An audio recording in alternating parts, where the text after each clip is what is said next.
Deltebre ha posat en marxa el primer obrador públic de cosmètica natural de Catalunya. L'Ajuntament de Deltebre ha formalitzat l'arrendament de l'espai L'Os Sossà a l'Associació de Cosmètica Artesana de les Terres de l'Ebre, ubicat al nou edifici de la Rossera.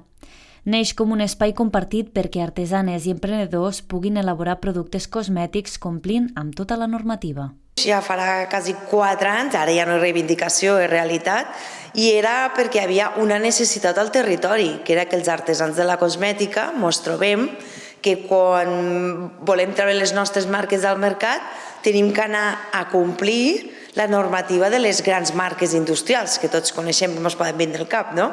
Llavors era inviable i impossible poder treure les petites produccions artesanes al mercat i que veiessin la llum i que ens hi poguéssim dedicar, com un treball regulat que és.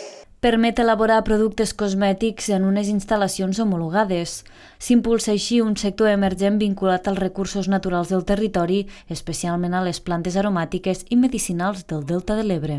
Intentem fer la compra de material conjunta entre les sòcies per abaratir els costos i que sigui més econòmic per a tots, els envasos també, i d'aquesta matèria prima i d'aquests envasos hem de demanar tota la documentació, tota la certificació perquè després passi l'avaluació de seguretat per confirmar que aquest producte que estem elaborant aquí garanteix totes les condicions que requereix perquè és un ús cosmètic i un ús per la pell. El projecte permet consolidar la Rossera com un espai de referència per a l'emprenedoria, la innovació i la generació de noves oportunitats econòmiques al territori. El contracte té una vigència inicial de 2 anys, prorrogable fins a un màxim de 10, i permetrà que ACATE desenvolupi la seva activitat de producció, experimentació i creixement.